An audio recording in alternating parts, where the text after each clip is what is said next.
Tandis que le grand siècle s'écoulait, à Versailles, toute la cour tressaillait d'esprit.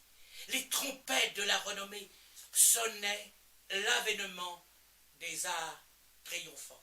En particulier, les manufactures créées par Colbert, dont les magnificences du luxe à la française remplissaient désormais les caisses du royaume. Image de rêve prestigieux que cet art de vivre à la française qui fut imité et suivi dans toutes les cours d'Europe et partout ailleurs.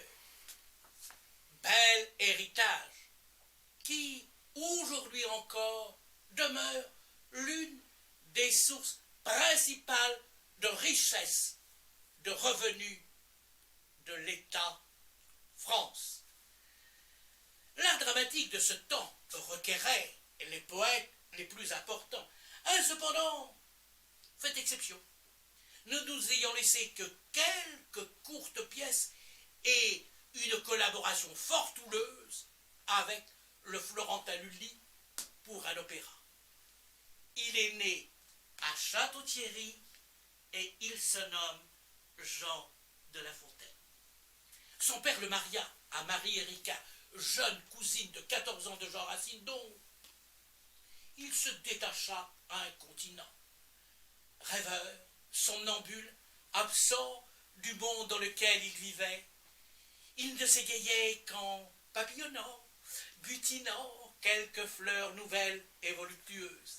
Léger, libertin, il ne savait aimer qu'en effeuillant son cœur d'artichaut.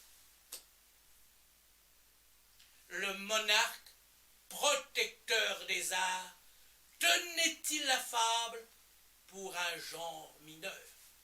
Le grand roi demeura désespérément insensible à l'égard de l'auteur des fables. Il ne voyait en lui que l'ami du surintendant Nicolas Fouquet, arrêté à Nantes par d'Artagnan, puis écroué et banni après les fêtes mémorables de Vaux-le-Vicomte sur l'ordre du dit roi.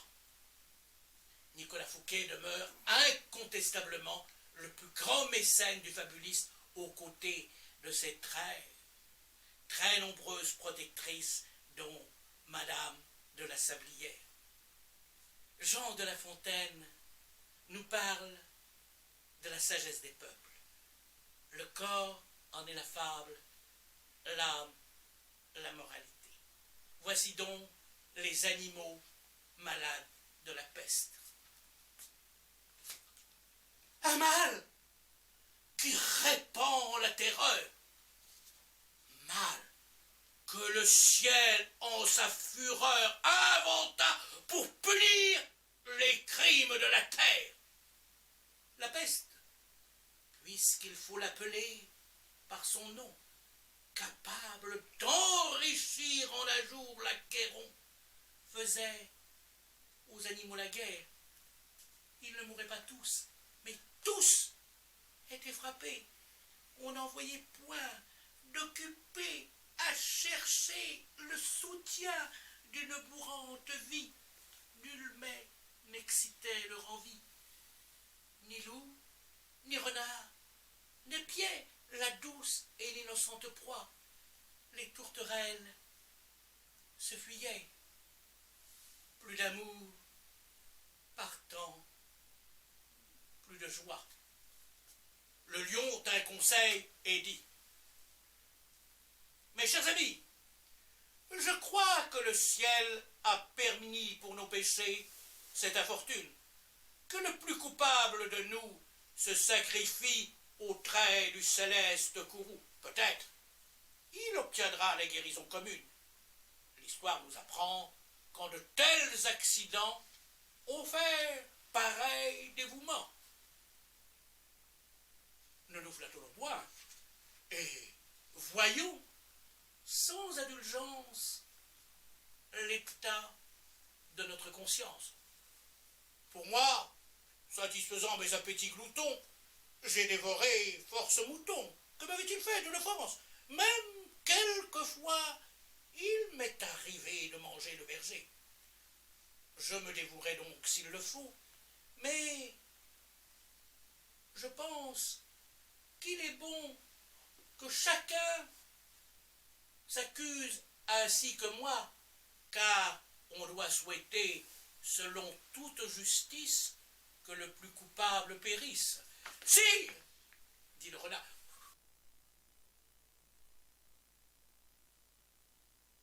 vous êtes trop bon roi, vos scrupules font voir trop de délicatesse. Eh bien, mangez moutons, canailles, cette espèce, est-ce un péché? Non, non, vous leur fîtes seigneur en les croquant beaucoup d'honneur.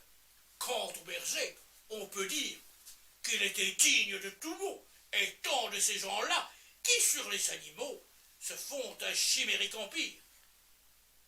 Ainsi, dit le renard,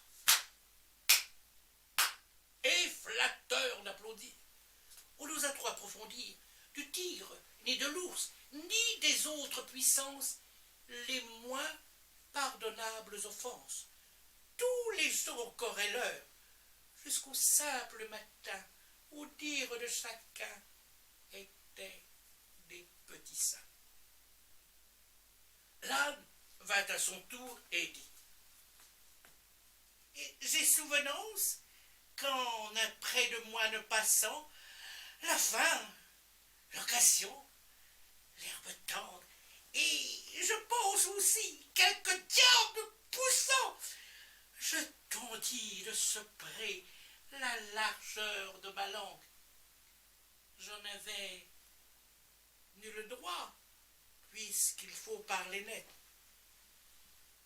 À ces mots, on cria « Haro !» sur le bonnet.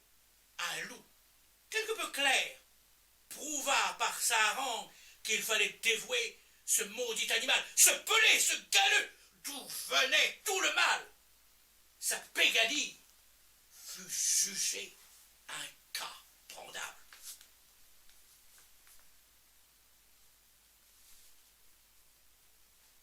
Manger l'herbe d'autrui, quel crime abominable!